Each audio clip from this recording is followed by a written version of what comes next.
মাথা খারাপ হয়ে গেছে নাকি? সম্পত্তি ভাগ বটোয়ারা মানে এত বড় অডাসিটি তোমার হলো কোত্থেকে? কি এমন ঘটলো বিদিশা যার জন্য আমাদের রায়চৌধুরী পরিবারের এত সম্পত্তি সেটা ভাগ করতে হবে? তুই এত কাণ্ডের পরও জিজ্ঞাসা করছিস যে কি এমন হয়েছে? অনি রমিকে পুলিশের হাতে তুলে দেওয়ার আগে দুবার ভাবলো না?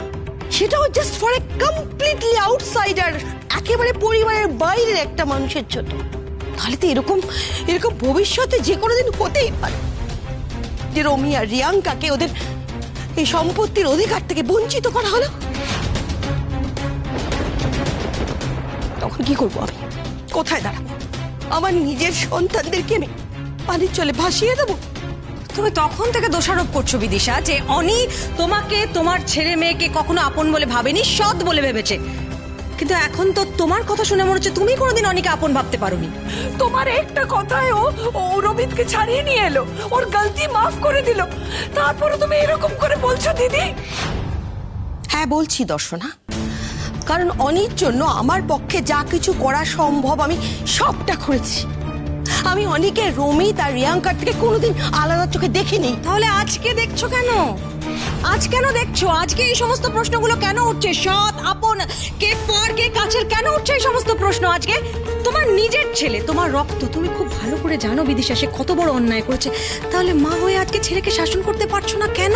করবো শিবানী, আমি অবশ্যই আমার সন্তানকে শাসন করব, কিন্তু সেটা গোটা শহরকে জানিয়ে নয়, চার দেওয়ালের মধ্যে। ভুলটাকে অন্যায়টাকে কখনো সাপোর্ট করো না বিদিশা। তুমি বুঝতে পারছো না কেন? ওকে বোঝাও আর যা কিছু ঘটেছে তার জন্য রমিত দায়ী। না ভাস্কর, তুমি আবার ভুল করছো। আর যা কিছু ঘটেছে বা ঘটছে সবকিছুর জন্য ওই মেয়েটা আরোহী দায়ী।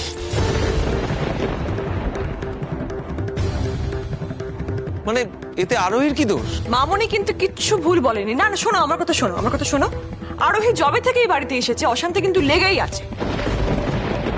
আর তার থেকে বড় কথা, আমি একটা জিনিস কিছুতেই বুঝতে পারছি না যে আরোহী এই বাড়িতে কোন অধিকারে আছে। কই আমার আর অনেক তো এখনো ডিভোর্স হয়নি, তাই লিগালি এই বাড়িতে আরোহীর থাকার কোনো অধিকারই নেই। চুপ, একদম চুপ। এই বাড়িতে যদি কারোর কোনো অধিকার থেকে থাকে তাহলে সেটা আরোহী। তোমার এই বাড়িতে কোনো অধিকার নেই, বেরোতে হলে তুমি বেরোবে এই বাড়ি থেকে। আমি কিছুতেই কারো কথায় আমার ডিসিশন চেঞ্জ করবো না। অনিমিতা, তুমি যদি তোমার জীবনে তোমার মা মনিকে সত্যি সত্যি মায়ের জায়গা দিয়ে থাকো আর রমি রিয়াঙ্কাকে নিজের ভাই বোন বলে স্বীকার করো, তাহলে আজ তোমাকে সম্পত্তি ভাগ করতেই হবে।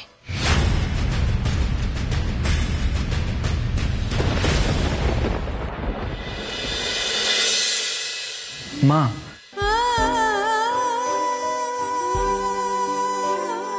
টুবাল, তুই এসেছিস? তুই ঠিক আছিস তো? তুই কেমন আছিস দাদা? আমি ঠিক জানতাম, জানিস তো, দিদিয়া যখন একবার বলেছে তোকে ফিরিয়ে আনবে, তখন নিশ্চয়ই ফিরিয়ে আনবে। অনিরুদ্ধ বাবু আর দিদিয়া না থাকলে এটা কিছুতেই সম্ভব হতো না তিতলি। বলছি কিভাবে জামিনের ব্যবস্থা হলো টুবানের? বলছি, সব বলছি।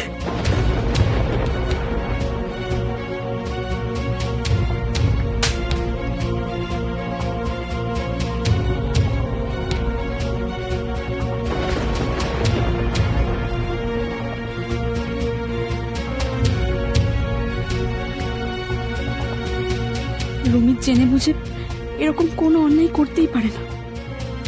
ওর ওই বন্ধুটার জন্য খামোখা ওকে শাস্তি পেতে হলো। একবার রাতে ফোন করে খবর নিতে হবে। চল বাবা, খেয়ে নিবি, চল।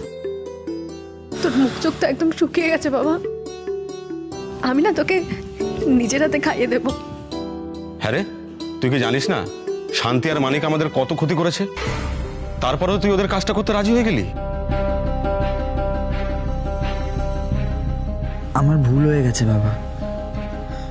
তুই যদি আগে একবার সবটা আমাদের বলতিস তাহলে আমি কোনোদিনও তোকে এই কাজ করতে দিতাম না। আজ আর এই দিনটাও দেখতে হতো না। আচ্ছা, ও তো বললো ও ভুল করেছে, এবার বাদ দাও না। হ্যাঁ অনিমেষ, বাদ দে।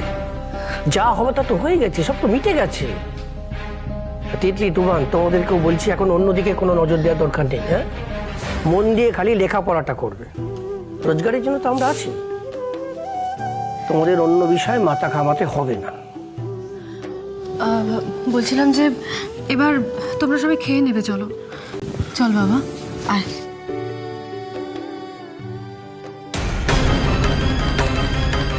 আমার ছেলেকে ফাঁসিয়ে এখানে মোচ্ছা ভাবছে তোমাদের?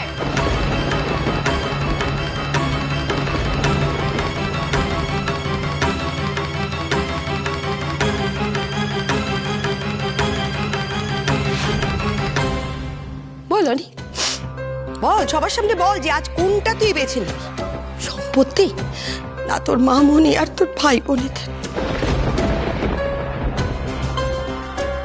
এ তো অনির আগেনস্টে উস্কে দিয়ে আমারই ক্ষতি হয়ে গেল। সম্পত্তির ভাগ বাটোয়ারা শুরু হলে তো আমার লস হবে। টাকা পয়সা, বাড়ি গাড়ি, সম্পত্তি, এসবের পরোয়া আমি কোনোদিনও করিনি মামনি। আমার জীবনে আমার কাছে তোমাদের থেকে বেশি ইম্পর্টেন্ট কোনোদিনও কিচ্ছু ছিল না, আর কোনোদিন কিছু হবেও না মামনি। এরপরও যদি তোমার এটা মনে হয় যে সম্পত্তি ভাগ করলে আমার উপর তোমার হারিয়ে যাওয়া বিশ্বাস ফিরে আসবে, তাহলে তাই হবে মামনি।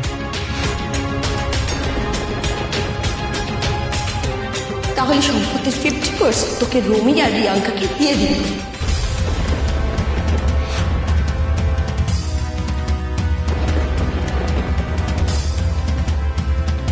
না না, এটা কি করে সম্ভব? না, অনির ভাগের সম্পত্তি কিন্তু আমারও। আর এই বাড়ি, ব্যবসা সব আমার। কে বললো তোমার? আমি কি পাওয়ার অফ অ্যাটর্নি তোমার নামে লিখে দিয়েছি? এই বাড়ি, এই সম্পত্তি তোমার নামে কোনোদিনও ছিল না, আর কোনোদিনও হবেও না। যতদিন এই আইনি ঝামেলাটা না মিটছে তোমাকে এই বাড়িতে আমাকে রাখতে হবে, আমার কিছু করার নেই। তবে এই বাড়ি, সম্পত্তি, এই সব কিছুর অধিকার তোমাকে দিতে কিন্তু আমি বাধ্য নই।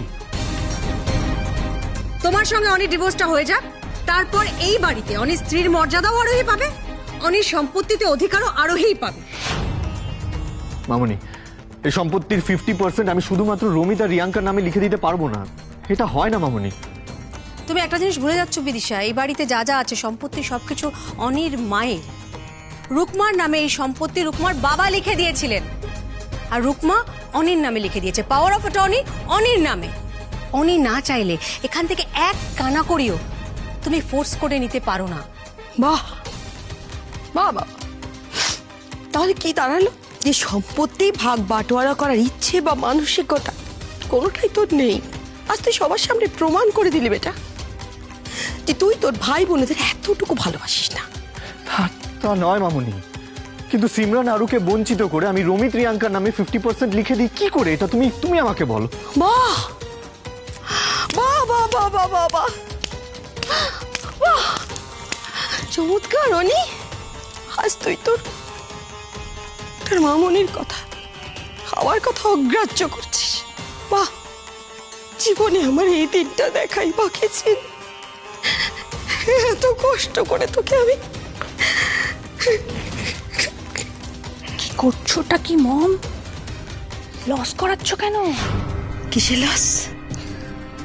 এই পুরো সম্পত্তিটা আমাদের চাই। ভাগ চাইলে তো শুধুমাত্র 50% পাবো, বাকিটা হাত থেকে বেরিয়ে যাবে। Try to understand mom, stop this drama. মামনি, দরকার হলে আমি আমার ভাগটুকু রমিত রিয়াঙ্কার নামে করে দিতে রাজি, আমার তাতে কোনো আপত্তি নেই। কিন্তু আমার এটা মনে হয় যে অন্তত রমিত, রিয়াঙ্কা, আরু, সিমরান এদের সবার সমান ভাগ পাওয়া উচিত।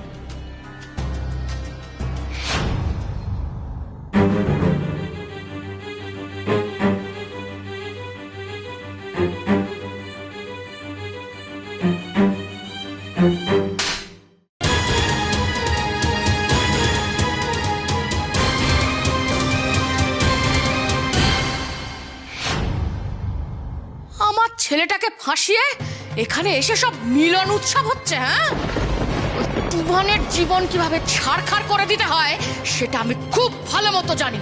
দেখে নেবে এইবার।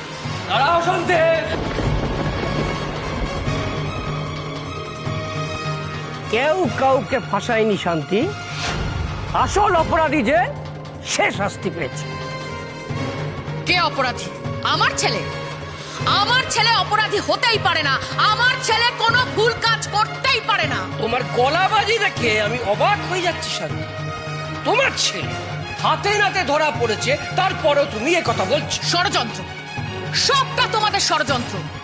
নিজেদের ছেলেকে বাঁচাবে বলে আমার ছেলেটাকে তোমরা ফাঁসিয়েছো, এর ফল কিন্তু ভালো হবে না, সেটা তুমি দেখে নিও। হুমকি দিও না শান্তি, তোমার হুমকিতে আমরা ভয় পাই না। এই মুহূর্তে তুমি আমার বাড়ি ছেড়ে বেরিয়ে যাও, আর ভবিষ্যতে যদি কোনোদিন বিনা অনুমতিতে আমার বাড়িতে ঢুকে হুমকি দেওয়ার চেষ্টা করো, তাহলে তোমার ছেলেকে যেভাবে পুলিশ লকআপে পাঠিয়েছে তোমাকেও সেইভাবে পাঠাবো।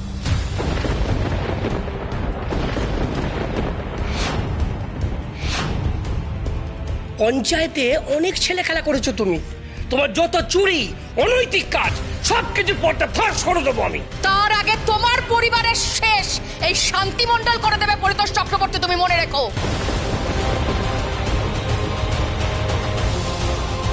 কেউ তোমাদের বাঁচাতে পারবে না, কেউ না।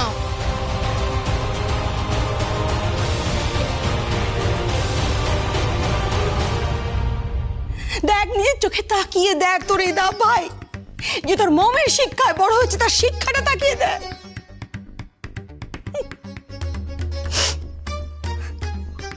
অনি বেটা, অনি বেটা, আমি জানতাম বেটা, আমি জানতাম যে তুই ঠিক এই কথাটাই বলবি। রমি যখন আমাকে ফোন করে থানা থেকে বললো যে মম দাবাই আমাকে পুলিশের হাতে তুলে দিয়েছে, আমি ওর সৎ ভাই, তাই আমার সঙ্গে এরকম আচরণ করছে, আমি মন থেকে মানতে পারিনি এটা। হ্যাঁ, আমি হয়তো রাগের মাথায় অনেক কথা বলেছি, কিন্তু আমার মন কিছুতেই মানেনি যে আমার অনি বেটা কোনো অন্যায় করতে পারে, এটা আমি বিশ্বাস করি না বেটা। সেই জন্যই তো আজ বাড়ির সকলের সামনেই এই সম্পত্তি ভাগ বাটোয়ারার কথা তুলে প্রমাণ করে দিলাম যে আমার অনি বেটা আমার শিক্ষায় বড় হয়েছে। আমার দুর্ভাগ্য,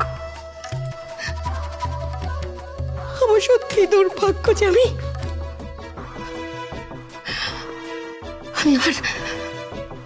আমার নিজের সন্তানকে সেই শিক্ষাটা দিতে পারিনি। যাও রমেশ, যাও, এখনই যাও।